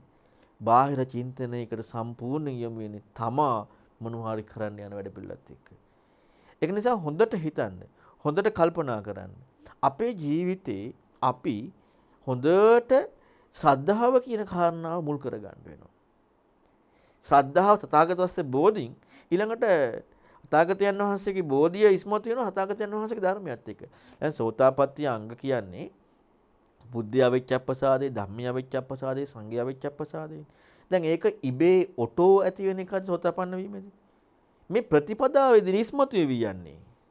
අපි හිතන්නේ ඉබේ හම්බ වෙනවා. හැබැයි ප්‍රතිපදාවෙන් ඉස්මතු විය යුත්තේ ඔය ගුණයන් එක්කද නැත්නම් අපි නිකන් ඔහේ හිතලුවෙක් හැටියට දාගත්ත දෙකක් එක්කද? ඒ ගුණයන් එක්කමයි. අපි හිතාගෙන ඉන්නේ අපට හම්බෙන විදිහකට අර ඇසින් දත යුතු රූප එක්ක කනින් ඇහෙන සද්ද එක්ක හම්බෙන අමූලිකා ශ්‍රද්ධාවක් තියෙනවානේ. අපි හිතන්නේ ඒකම තියෙද්දි වෙනවා කියලා. ඒක තියෙද්දි අමූලිකා විතරයි. හැබැයි මේ බුදුරන් වහන්සේගේ ධර්මයේ තථාගතයන් වහන්සේගේ බෝධිය එක්ක හම්බෙන ඒ ගුණයන් ප්‍රකට වෙන්න පටන් ගන්න ප්‍රතිපදාවක් ඉස්මතු වීම තමයි සෝතාපන්න වීමේදී මේ අවිච්ඡප්පසාදේ බවට පත් වෙන්නේ. ඒක නිසා තමයි පටන් ගැනීමම පැහැදිලි කරන්නේ සද්ධානුසාරී කියලා. පටන් ගැනීම පැහැදිලි කරන්නේ. චක්කුං අනිච්ඡං සද්ධාති අදිමුච්ඡති. චක්කුං අනිච්ඡං සද්ධාති අතිමුච්ඡති කියනකොට ඒ ස්වාක්ඛාත සම්දිට්ඨික අකාලිකෝ මේකනේ ධර්මයේ. චක්කුං අනිච්ඡං කියන එක නෙමෙයි. චක්කුං අනිච්ඡං කියන කාරණාවදී ධර්මයට බැහැගන්නේ සද්ධාවෙන් බැහැගන්නේ ස්වාක්ඛාත භව එක්ක. සම්දිට්ඨික අකාලික එහිපස්සික භව එක්ක. ඒ ඊතරණ ප්‍රතිපදාවෙක්. අපි හිතන්නේ අර වෙන මොකද්දෝ වචන ටිකක් එක්ක පටලැවිලා. අය අර්ථය හොයන්න යමු වෙන්නේ නැහැ. ඒ වචනෙට කන් යමු වෙන්නේ නැහැ. ඊළඟට භාග්‍යවතුන් වහන්සේ පෙන්නනවා දෙනවා සද්ධාවෙ කියලා පිහිටා ඉන්නට ඕන නැති. එතකම් මේ වැඩපිළිවෙල ඉදිරියට යන්න බෑ. බුදුරණවහන්සේ පෙන්නපු ධර්මය අහලකටවත් ඇති කරගන්න බෑ. අපි ලෝකේ තියෙන එක එක දේවල් කරයි. අපට ගැළපෙන දේවල් කරයි. අපට හිතන දේවල් කරයි. නම් බුදුරණවහන්සේගේ ධර්මයකට යන්න බැරි වෙනවා. බුදුරණවහන්සේගේ ධර්මයකට යමු වෙන්නේ ප්‍රතිපදාව අවශ්‍යයි. එතකොට ඒ ප්‍රතිපදාව දැන් අපට බුදුරණවහන්සේගේ ධර්මය අපට බුදුරණවහන්සේගෙන් ඇහෙන්නේ නැහැනේ. ඒකනේ භාග්‍යතුන් වහන්සේ පෙන්නුවේ පරතෝච ഘോഷයක් ඕනත් කියලා. පරතෝච ഘോഷය. බුදුරණවහන්සේමත් ඇහෙන්නේ පරතෝච ഘോഷයක් තමයි. හැබැයි ඒ ගැඹීර බවත් එක්කනේ හම්බ වෙන්නේ. පරතෝච ഘോഷයේ ධර්මයේ කියන වචනේ නෙමෙයි පැහැදිලි කරේ. ධර්මයේ කියන කාරණාව පැහැදිලි කරන්නේ අර්ථයයි ධර්මයයි එක්ක. පරතෝච ഘോഷයේ ඒක බාහිරින් ඇහෙන දෙයක්, කල්යාණ මිත්‍රයාගෙන් බාහිරින් ඇහෙන දේ වැදගත් දෙයක්. ඒක ගම්භීර බව, ගැඹුරුයි. දැන් ඔන්න බලන්නකෝ අපිට ගම්භීර වූ දෙයක් කියනකොට. ඇහෙන දේ ගම්භීරයි. ඒ කියන්නේ වැටහෙන එකක් නෙමෙයි, ගොඩාක් යට තියෙන එකක්. ඇහෙන දේ දුද්දසයි. දකින්න අමාරු දෙයක්. අවබෝධ කරන්න අමාරු දෙයක්. ඒ වගේම ඒ කාරණාව හැබැයි කියනකොට නම් අමුතු සාන්ත ප්‍රණීත බවක් නම් තියෙනවා. ඒ වගේම තමයි තරකයක හැසිරීමක් කරන්න බෑනේ. ඒක යෙදෙන්නේ නෑනේ. මේකට නම් මහා නුවණක් ඕනේ දකින්න. මේකට පඬිත බවක් දැන් මෙවැනි ධර්මයක් යමෙකුගෙන් ඇහෙනවා නම් බුදුරණවහන්සේ පෙන්වා දෙනවා එයා කෙරෙහි ශ්‍රද්ධාව පිහිටවා ගන්න කියලා. චංකිසුත්ති පැහැදිලි කරනවා. එයා කෙරෙහි ශ්‍රද්ධාව පිහිටවා ගන්න. ශ්‍රද්ධාව පිහිටවාගෙන පෛරුපාසනය කරන්න කියනවා. එළඹිලා සුහොඳ සීලීත්වය ඇති කරගන්න කියනවා. ආදර ගෞරව සීලිය ඇති කරගන්න කියනවා. විශ්වාසය ඇති කරගන්න කියනවා. අන්න ඒක ඇති කරගෙන කන් යොමන්න කියනවා. මොකද ඒ කරුණ ඒ විදිහට ප්‍රකට කරගන්න එච්චර ශ්‍රද්ධාවක්, එච්චර පැහැදීමක් අවශ්‍ය වෙනවා. අන්න දැන් බලන්නකෝ ඒ කියන කාරණා තුළම තමාට තනක් නොදෙන ගතියක් ඒ ප්‍රතිපදාවේ මූලාරම්භෙම ඉස්මතු වෙනවා. තමාට කිසි විදියක තනක් නොදෙන ගතිය ප්‍රතිපදාවේ මූලාරම්භෙම ඉස්මතු වෙනවා. අන්න එහෙම යමු වෙච්ච කෙනා තමයි අර ධර්මය අහන්නේ කන්නිමාගෙන. අන්න එතකොට තමයි ඒ කන්නිමනව අහන්න අහපු දේ දරාගන්න. සුත්වා ධම්මං අහපු ධර්මයේ දරා. දැන් එතන අන්න ගම්භීර වූ දෙයක්, ලෝකෝත්තර වූ ශුන්‍යතා ප්‍රතිබද්ධ වූ ඒ අහපු දෙයක් තමයි හම්බුනේ. අනුන්ගෙන් අහපු ධර්මය හම්බුනේ. එතකොට ඒක අර ගැඹුරු බවත් එක්ක තමයි ඒකට කැමැත්ත ඇති වුනේ. අන්න ඊළඟට තමයි මේක අර්ථය හොයද්දී ඒ ධර්මයේ මොකද්ද කියන එක ස්වාක්ඛාත බවත් එක්ක හම්බෙන්නේ. ඒ ගැඹුරුයිනේ. දකින්න අමාරු වෙන්නේ. අවබෝධ කරගන්න අමාරු වෙන්නේ. තර්කාවචර නෑනේ. අන්න අර අහනකොට අර්ථය විමසනකොට අන්න අර ස්වාක්ඛාත සම්දිට්ඨික කාලික කියන අර ගාම්භීර දුද්දස වූ ධර්මයේ ස්වභාවය ඊතර වීමක් පිළිබිඹුවක් හම්බ වෙනවා. ඔන්න ඕක තමයි ධර්මයේ ගුණයන් හැටියට හම්බ වෙන්නේ. එතකොට එහෙනම් අපට මේ කාරණාව අපේ ජීවිතයට හුරු කරගන්න අපි හැම වෙලෙම අපි තුල නිහතමානී ගුණය ඉස්මතු වෙන්නට වෙනවා. ශ්‍රද්ධා ගුණය ඉස්මතු වෙන්නට වෙනවා. ඒ වගේම අපි තුල අවංක ගුණය ඉස්මතු වෙන්නට වෙනවා. භාග්‍යතුන් වහන්සේ පෙන්වා දෙනවා යම් කිසි කෙනෙක් අවංකයි නම්, නිහතමානී නම්, හටකපට මායා බවක් නැත්නම් ප්‍රඥාවන්තයි නම් අන්නේ කෙනාට ඊටාම ඉක්මනින් පිටින් ධර්මයක් ඇහෙනකොට, පිටින් බාහිර දෙයක් ඇහෙනකොට ධර්මයේ කියන වචනේ තේරුමත් පින්වතුනි යම් ස්වභාවයක් කියන එකනේ. අපි ගොඩක් වෙලාවට ඕවත් පටලවා ගන්නවනේ. ධම්ම කියන එකේ තේරුම ස්වභාවයක් කියන එක. මනසටත් ධම්මනේ කියන්නේ අරමුණු වෙනකොට. ඒකත් ධම්ම, ඒකත් ස්වභාවය. ධම්මානුපස්සනාවටත් ධම්මනේ කියන්නේ. එතකොට ඒකත් ස්වභාවය. එතකොට මේ ඊළඟට චක්කු විඤ්ඤේය ධම්මා කියලා පැහැදිලි කරන්නේ ඇසින් දත යුතු ධර්මයන් කියලා. ඇසින් දත යුතුයේ ස්වභාවය. එතකොට මේ හැම එකම ඉස්මතු කරලා පෙන්නනවා යම් වූ ස්වභාවය. දැන් අපි තුන් ගාම්භීර වූ ධර්මයක් ඇහෙනකොට ඒ ගාම්භීර වූ ස්වභාවය ඉස්මතු වෙනවා. ඒ ගාම්භීර වූ ස්වභාවය බුදුරන් වහන්සේ පෙන්නපු ලෝකෝත්තර බව ප්‍රකට වෙනකොට ස්වාක්ඛාත සම්දිට්ඨික අකාලිකේහි පස්සේ කියන මෙන්න මේ ගුණයන් ප්‍රකට වෙනවා. ඒ ගුණයන් ප්‍රකට වෙනවා. එතකොටයි ප්‍රතිපදාව හම්බ වෙන්නේ. එතකොට ඔවැනි දෙයක් එවැනි දහමකට යොමු වෙන්න පුළුවන් අර මූලික ගුණධර්ම යමෙක් තුල ඉස්මතු වෙනවා. අපි නමුත් පින්වතුනි අපි තුල තියෙනවානේ හදිසිය, අපි තුල තියෙනවා කලබලය. ඒ කියන්නේ ඉවසීම කියන කාරණාවක් අපේ ජීවිතේට ප්‍රකට වෙන්නේ නැහැ. ඔකයි ප්‍රධාන ප්‍රශ්නේ. භාග්‍යතුන් වහන්සේ පෙන්නනවා කන්ති පරමන් තපෝතිතික්ක ඉවසීම පරම තපස කියලා. ඒක හැම පැත්තෙම ධම්මනිච්ඡානක්ඛන්ති කියන්නේ ඉවසීමක්නේ. අනුලෝම කන්ති කියන්නේ ඉවසීමක්නේ. මේ හැම එකක්ම ඉවසීම කියන කාරණාවෙම යම් කිසි වූ ස්වභාවයක් තමයි ප්‍රකට කරලා පෙන්නන්නේ. එතකොට ඔය ඉවසීම නැතිව අපට ඇතුලෙන් සම්පූර්ණයෙන් කලබලයක් ප්‍රකට වෙද්දී අන්න අපිට ඒ එකම වංචනික බව හම්බ වෙනවා. මායා බව හම්බ වෙනවා. ඊළඟට කලබල බව හම්බ වෙනවා. ඊළඟට අපි නිහතමානී නැතිකම හම්බ වෙනවා. දැන් මේ ඔක්කොම එක ප්‍රඥාවක් නැත්නම් අර ධර්මයේ කරා යමු වෙන්න බෑ. හැබැයි මේ කරුණු ටික අපි දියුණු කරගන්න පුළුවන් නම් අන්න ප්‍රතිපදාවට යන්න පුළුවන්. දැන් බලන්නකො බුදුරණවහන්සේ පෙන්වා දෙනවා පින්වතුනි වටිනා දෙයක් ලබා ගන්න බෑ අසාමාන්‍ය කැපකිරීමක් නැතුව. අපි නම් හිතන්නේ නිකන් ඔහේ කරගෙන යන්න පුළුවන් කියලා. ඒ කියන්නේ අපි වටිනාකමක් දීලා නැහැනේ. අසාමාන්‍ය දෙයක් වටිනා දෙයක් ලබා ගන්න වටිනා කැපකිරීමක් ඕනේ. ඒ කියන්නේ මේ ධර්මයේ වටින දෙයක් නම් ඒකට අසාමාන්‍ය වූ කැපකිරීමක් අවශ්‍ය වෙනවා.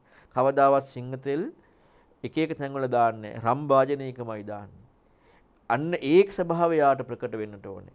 ඒ වගේම මේ ධර්මයේ ඒ ස්වභාවය ප්‍රකට වෙනවා කියලා කියන්නේ බලන්නකො භාග්‍යවතුන් වහන්සේගේ බුද්ධ වචනය තියෙනවානේ මේ දුර්ලභෝ සද්ධම්මෝ කියලා ධර්මයේ දුර්ලභයි කියලා. දැන් අපට නිතරම ඇහෙනවනේ ඒ භාග්‍යවතුන් වහන්සේගේ වචනේ බොරුනේ. නිතරම අපට ඇහෙනවනේ. ඒකද නිතරම ඇහෙනවා මේ ධර්මෙ නිතරම ඇහෙනවා. දැන් බුදුරණවහන්සේට වැරදිලා තියෙනවා සද්ධම්මෝ දුර්ලභෝ කියන එක. ඒ සද්ධර්මයේ දුර්ලභ නම් එහෙම වෙන්න බෑනේ. එහෙනම් දුර්ලභ බව ප්‍රකට වෙන්නට ඕනේ. ඒ දුර්ලභ බව ප්‍රකට වීමමත් ශ්‍රද්ධාවක් වෙනවා. ඇයි අර වචනේට තාත්වික බවක් ආරෝපණය කරා. අපට මේක සුලභව ලැබෙනවා නම් බුදුරන් වහන්සේ කියපු ඒ වචනේටවත් ශ්‍රද්ධාවක් ඉස්මතු වෙන්නේ නැහැ. ඒක නිසා අපට තියෙනවා පින්වතුනි මේ ශ්‍රද්ධාව කියන කාරණාව මේ හැම පැත්තක් ඔස්සේම බලන්න. අපට තියෙනවා මේ ශ්‍රද්ධාව බුදුරන් වහන්සේ කියපු හැම කාරණාවක්ම නිවැරදිව අහන්න හැකියාව ඇති කරගන්න. දැන් මම ඔබට මුලින්ම පැහැදිලි කරේ බුදුරන් වහන්සේ සලායතන කියනවා, තව විග්‍රහයක පස් ආයතනය කියනවා. එතකොට අපි මේ ඔක්කොම කවලම් කරගන්නවා. පස් ආයතන කියන පරියාය මොකද්ද කියලා බලන්නේ නැහැ. සලායතන කියන පරියාය මොකද්ද කියලා බලන්නේ නැහැ. අසත් රූපත් කියනකොට ඇසේ විඥානයේ කියන මේ ප්‍රතිපැහැදිලි කරන පරියායක් තියෙනවා. ඇසින් රූප දැක කියන වෙනම පරියායක් තියෙනවා. ඇසින් රූප දැනගෙන කියලා වෙනම පරියායක් තියෙනවා. මෙන්න මේ පරියායවල වෙන් වශයෙන් ඉගෙන ගන්න අපට ඉවසීමක් නැහැ. අපි හැම වෙලෙම අර අපි දන්න කෑලි ටිකක් දාලා අපි ඔහේ අර අචාරුවක් කරගත්තා වගේ අපි ධර්මය ඉගෙන ගන්න යමු වෙනවා. ඉතින් ප්‍රතිපදාවක් නැහැලු ධර්මය කරන්න. ඒ නිසා අපට බුදුරන් වහන්සේ අර ඔහේ හිතට එන දේවල් කියපු ටික අතහැරලා අපි අපට වෙන අය කියපු ප්‍රතිපදා අපි කරන්න යමු වෙනවා. ඕකනේ වෙන්නේ. ඒ බුදුරන් වහන්සේ හිතට එන දේවල් ඔහේ කියපු නිසානේ අපි ඒකට තනක් දෙන්නේ නැත්තේ. ඒකට තනක් දුන්නා නම් ආයෙ වෙන කාරණාවට යමු වෙන්නේ නෑ. ඒ ඔස්සේම ප්‍රතිපදාව ඉස්මතු වෙනවා. ඒකයි සම්දිට්ඨික කියන්නේ. ඒකයි ස්වාක්ඛාත කියන්නේ. මනාව දේශනා කරපු නිසා සම්දිට්ඨිකව ඉස්මතු වෙනවා. අකාලික බව ඉස්මතු වෙනවා. ආයි වෙන කරුණු වලට යමු යමන් නෙමෙයි. එහිපස්සික ඕපනායික බව ඉස්මතු වෙනවා. පාචත්තම් වේතබ්බ විඤ්ඤී බව ඉස්මතු වෙනවා. හැබැයි මම ඒකට යමු වෙලා මම නිවන් දැක්කා මං සතපරුණා නෙමෙයි. ඊතර වුණා. ඊතර වුණා කියන කාරණාව. බුදුරණවහන්සේට යමු වුණා ඊතර වුණා. ඉතින් මෙවැනි ගහම්බිහිර ධර්මයක් අපි ඉගෙන ගන්නකොට අපි තුල තියෙන්නට ඕනේ ඊටාම නොහැකිලුණු හිතක්. නැත්නම් අපි හිතන්න කම්මැලි. එක අතහැර යනවා. ඒවට එන්න දෙන්නේ නැහැ ඇතුළට. ඊළඟට නීවරණ රහිත හිතක් තියෙන්නට ඕනේ. බුදුරණවහන්සේ ධර්ම ඉගෙන ගන්නකොට. නීවරණ ආව නම් අර ධර්මයට යොමු කරගන්න බැරි වෙනවා. ඊළඟට තමයි පින්වතුනි අවබෝධය කරා යන්නට නම් ඒ අර නීවරණ රහිත බව අවශ්‍ය වෙනවා අපට මේ කාරණාව අර්ථය උපරීක්ෂණය කිරීමට යොමු වීමකට හරි. හැබැයි පින්වතුනි අවබෝධය කරා යන්න තවත් මේක දියුණු වෙන්නට ඕනේ, මෘදු වෙන්නට ඕනේ, කර්මන්න වෙන්නට ඕනේ. මෘදු කර්මන්නේ වෙලා තියෙද්දි ඇහුනහම තමයි අවබෝධය කරා යමු වෙන්නේ. ඒකයි ඒ හැකියාව බුදුරණවහන්සේ තිබ්බේ ඒකනට අදාළව කියන්නේ. එතකොට ඒ කෙනාට අදාළ අනුපිළිවෙල කතාව කිව්වහම මෘදු කර්මන්නේ විනීවරණ වලට පස්සේ යන්න තථාගතයන් වහන්සේට ආවේනික වූ ස්වාක්ඛාත ආදී ධර්මයේ දේශනා කරනවා. එතකොට නම් මේ ස්වාක්ඛාත ආදී ධර්මය අපට අහන්න අපට මූලිකව නීවරණ රහිතව ශ්‍රද්ධාව මූලික කරගෙන හරි ඇහුවොත් අපට මූලිකව ශ්‍රද්ධාවේ බැහැගෙන ධම්මානුධම් පටිපදාවට යොමු වීමට අවශ්‍ය අර්ථය උපරීක්ෂණය කරන්න හරි යොමු වෙන්න පුළුවන්. එතකොට අපේ මෘදු කර්මන්නේ වීමත් එක්ක නීවරණ ඉක්මවීමත් එක්ක අර බුදුරණවහන්සේ පෙන්නපු ආකාරයට සත්‍ය දැකීමකට ඕපනායික බවත් එක්ක ඒකට සමීපව ගිහිල්ලා ඒ කියන්නේ සමීපත්වයකට ධර්මයකට සමීප වෙලා ඒ කාරණාවට යොමු වීමක් සිද්ධ වෙනවා. ධම්මානුධම් ප්‍රතිපදාවක් යොමු වෙනවා. අමුතු දොහරේ ආහච්චති අමුතු දොහරේ හැප්පෙනවා. අන්න ඒ කාරණාව අවිච්ඡප්පසාදයට එක්ක සිද්ධ වෙනවා. ඉතින් ඔය කරුණු ටික ඔය විදිහට සිද්ධ වෙන්න අපි අවංකව මුල ඉඳලම නිහතමානීව ඒ ධර්මයේ ක්‍රමානුකූලව ඉගෙන ගන්නට ඕනේ. අපි මේ ගොඩාක් ඉගෙන ගන්නවා. ගොඩාක් විස්තර. මේ මොනවද මේ විස්තර? සමාජීය වචනනේ. සමාජීය වචන විග්‍රහය. හැබැයි සවාක්ඛාතයක එකක්වත් ඉගෙන ගන්න නැහැ. සම්දිටික කාලික ධර්ම එකක්වත් ඉගෙන ගන්න නැහැ.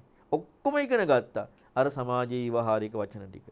හැබැයි අපි එකක් කෙරෙහි හරි මේ කාරණාව යොමු කරගෙන බැලුවොත් අන්න සවාක්ඛා සම්දිටික කාලික කියන කාරණාව ඉස්මතු වෙනවා.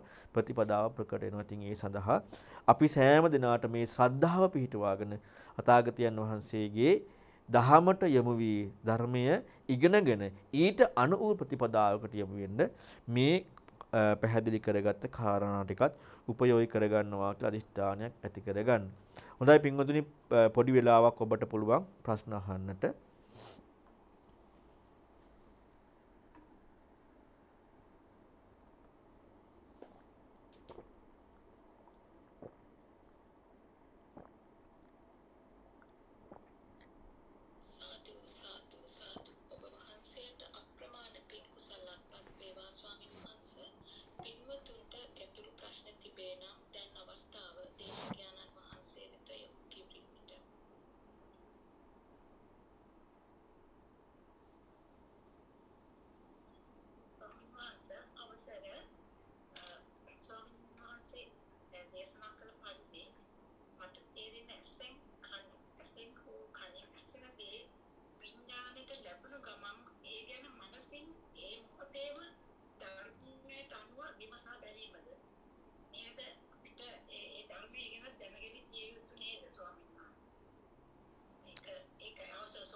අපට ධර්මයේ ඇහෙන්නේ කනින්.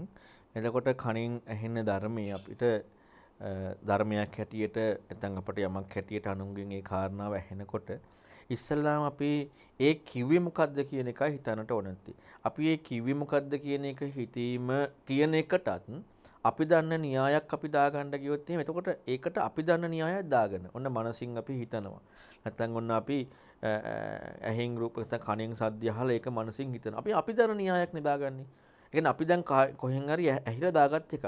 අපි ඒකට විතරක් අවනත වෙන්නේ ඒකට විතරක් අවනත වෙනකොට ඒ කිව්ව එක මොකද්ද කියලා හොයන්න වෙන්නේ. අපි අර දන්නවා ඇත්තටම ලෝකේ මේ උන්නා බ්‍රාහ්මණ සූත්‍රයේත් පැහැදිලි වෙනවා ලෝකේ නුවණ තියන අයට ලෝකේ පඬිත අයට මේ ලෝකේ පවතින විදිය ප්‍රතිපදාවක් හම්බ වෙනවා. ඒතරම් ප්‍රතිපදාවක් නෙමෙයි. ඒක ඇත්ත. දැන් අපි දන්න භෞතික විද්‍යාව ඇත්තනේ. දැන් භෞතික විද්‍යාව ඇත්ත නොවේ නම් මෙවැනි තාක්ෂණයක් ලෝකේ නෑනේ. දැන් මේවා බොරුවක් නම් අපි කොහොමද මේ සජීවී මේ වැඩ පිළිවෙල කරන්නේ? මේවා ඇත්ත. මේක ලෝකේ පවතින ඇත්ත. ඒ වගේ තියෙනවා මේ ආධ්‍යාත්මික පැත්තෙන් බලනකොටත් ලෝකේ ඇත්ත. එතකොට ඇසකරනාසය දිවකය කියන කාරණාව මනස පිළිසරණ කරගෙන පවතින්නේ. ඒ නිසානේ තියෙන්නේ භාග්‍යතුන් වහන්සේ පෙන්වන්නේ පුරුෂයා කියන අට්ඨාරස මනෝපවිචාරයක් කියලා.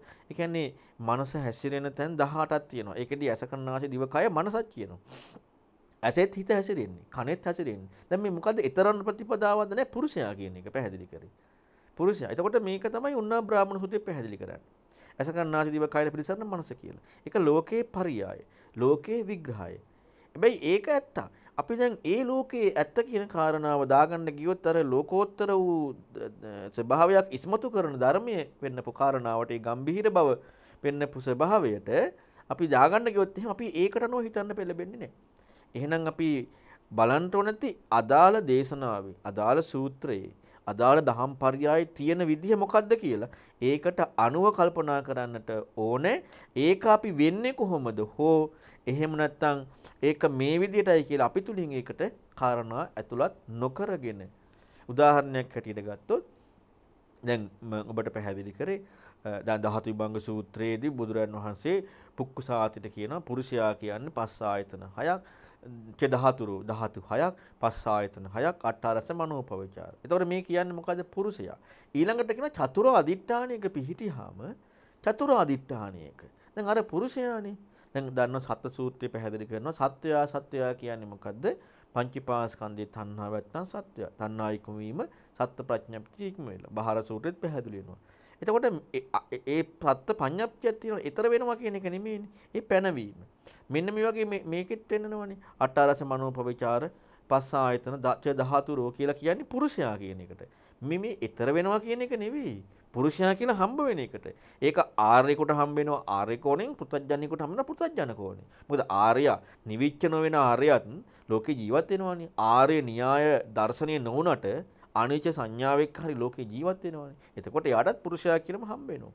පුරුෂයා කියන්නේ ආයතන 6. ඊළඟ ස්පර්ශ ආයතන 6. එතන සලආයතන නෙමෙයි ස්පර්ශ ආයතන.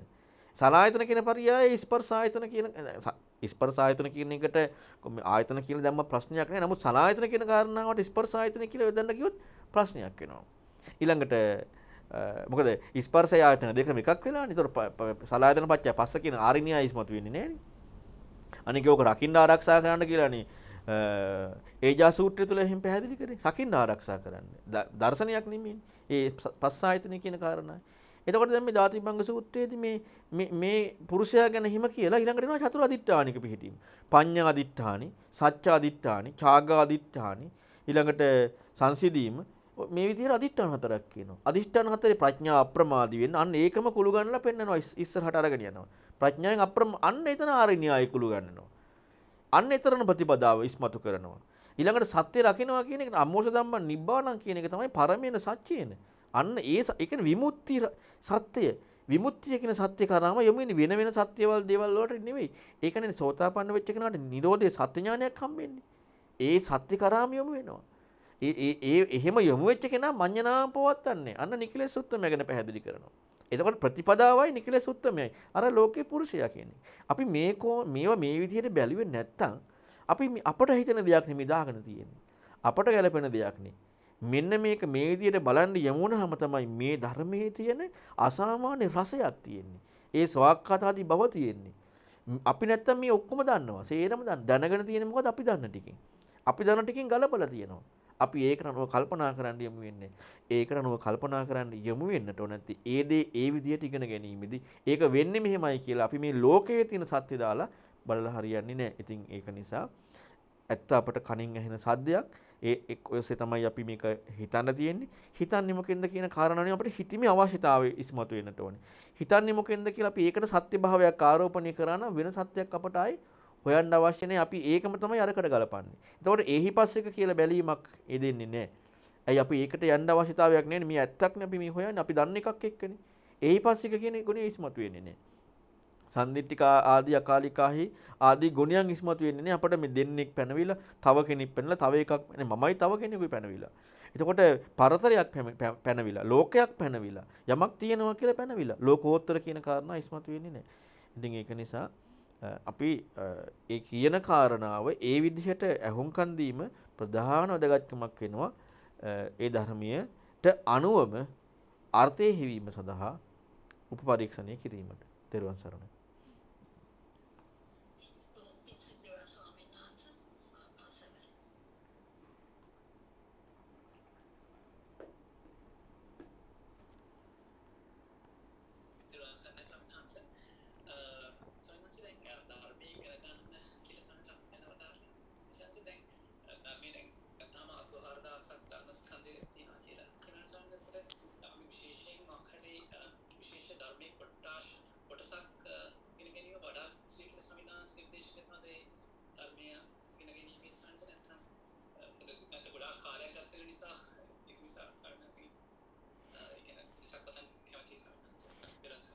තෙරුවන් සරණයි. ඇත්තටම 84000 ධර්මස්කන්ධය පිළිබඳ විස්තරය තියෙන දේශනාවේ ආනන්ද මහරහතන් වහන්සේගේ තේර ගාථාවේ. එතකොට අපි ගොඩාක්ම මම අර ඒ කියන කාරණාව තුලින්ම අපට ඉස්මතු වෙනවානේ කලබල බව, හදිස්සි බව, Tamanට මොන හරි ගන්න බව. ඕක අපි තුලින් ඉස්සෙල්ලාම අයින් වෙන්නට ඕනේ.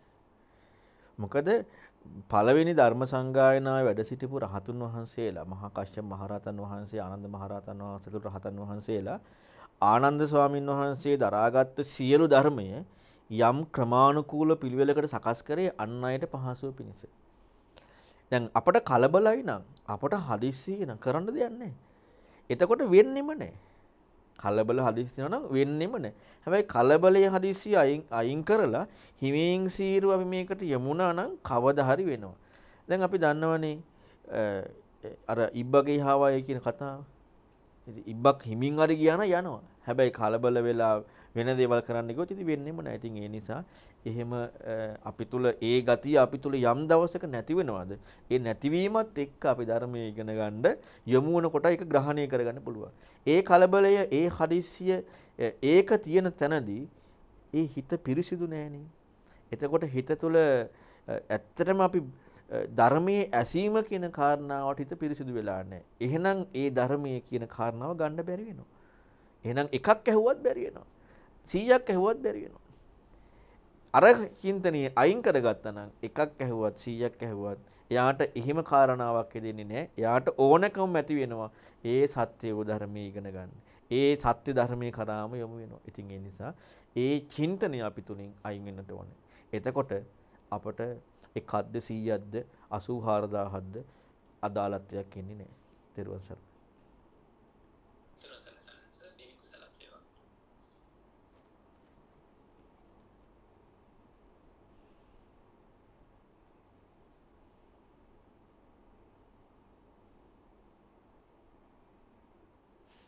හොඳයි එහෙනම් අපි ප්‍රශ්න නැත්නම් අපි අවසන් කරමු. අද දවසේත් අපි මේ ලන්ඩන් නුවර සම්බෝධි විහාරස්ථානයේ සිට මේ ධර්ම දේශනාවක් සිද්ධ කරන්නට යෙදෙන මේ වස් කාලයේ ඉතින් අද දවසේදී මේ ධර්ම දේශනාව සඳහා දායකත්වයේ අරන් කටයුතු කරන්නේ චාන්දනී කළුගම්පිටිය මහත්මිය පින්වතිය. ඉතින් දේශකයන්න් වහන්සේටත් ඒ වගේම ධර්ම දේශනාවෙන් අප සීල දනා රැස් කරගත්ත වූ සීල පුණ්‍ය ධර්මයන් ස්වාමින් වහන්සේට නිදුක් නිරෝගී චිරජීවනයේ පිණිසත් අමා මහ නිවන සාක්ෂාත් කර ගැනීමට හේතු වාසනා වේවා කියලා ප්‍රාර්ථනා කරනවා. ඒ වගේම බෞද්ධ නාලිකාවේ සහ ලන්ඩන් ශ්‍රී සම්බෝධි භාවනා මධ්‍යස්ථාන නිර්මාතෘ අතිපූජ්‍ය දරණාගම කුසල ධම්මනායක ස්වාමින් වහන්සේට ඒ උතුම් ධර්ම අවබෝධය පිණිසත් හේතු වාසනා වේවා කියලා. ඒ වගේම දරණාගම විසු සද්ගුණවත් ජී.පී. ජයතිලක විදුහල්පතිතුමා මිය පරලොව ගිහිල්ලා වසර 25ක් ඔක්තෝබර් 13 වෙනිදාට සපිරෙනවා. ඒ පියතුමාණන්ටත් ඒ පින් පැමිණවීම බලාපොරොත්තු වෙනවා. ඒ වගේම චාන්දනී කළුගම්පිටිය මහත්මිය ඇතුළු පවුලේ සියලු දෙනාටත් ධර්ම ශ්‍රවණය කළ සියලු දෙනාට කායික මානසික දුක් පීඩා දුරු වී උතුම් දහමින් සැනසෙන්නටත් මේ පුණ්‍ය ධර්මයන් අනුමෝදන් කරන්න බලාපොරොත්තු වෙනවා. ඉතින් මේ රැස් කරගත සියලු පින් කැමති දෙවියෝ අනුමෝදන් වෙත්වා, දෙවියෝ උතුම් නිවනින් සැනසෙත්වා. ඒ වගේම විශේෂයෙන්ම අපවත් යොදාලේ දරණාගම කුසල ධම්මනායක ස්වාමින් වහන්සේටත්, ඒ වගේම මෑත භාගයේ අපවත් වෙන්න යෙදුන මේ යුගයේ පහළ වෙච්ච මහා ඇතිවරයාණන් වහන්සේ නමක් වන අතිපූජ්‍ය දිනමාකේ ඥානදීප මහා ස්වාමින් වහන්සේටත්, ඒ වගේම කටුකුරුනි ඥානানন্দ මහා ස්වාමින් වහන්සේටත් උතුම් නිවනින් සැනසෙන්නට මේ පුණ්‍ය ධර්මයන් හේතු වාසනා වේවා. ඒ වගේම මගේ ගුරු දේවයන් වහන්සේටත්, ඒ වගේම බෞද්ධ භාවනා මධ්‍යස්ථානයේ ඒ වැඩ සිටින ස්වාමින් වහන්සේලාටත්, ලෝක සාසනය සුරකින්න මහ යතිවරුන්ටත් දහමින් සැනසෙන්න මේ සියලු පින් හේතු වාසනා වේවා. අද දින දායකත්වයේ අරන් කටයුතු කරන චාන්දනී කළුගම්පිටිය පින්වතියටත්, ඒ වගේම ඒ මිය පරලයන්ට යෙදුනේ වසර 25ක් සපිරෙන ඒ ජයතිලක විදුහල්පතිතුමාටත් පරලෝක ජීවිත සුඛී සූපත් භාවයට පත්වී උතුම් නිවනින් සැනසෙන්නට හේතු වාසනා වේවා.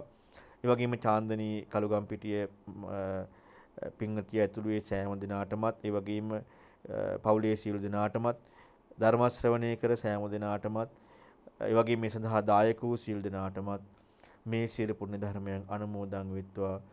කායික මානසික සැනසෙල්ල උදා වේවා. උතුම් දහමින් සැනසෙන්නට මේ සියලු පුණ්‍ය ධර්මයන් හේතු වාසනා වේවා.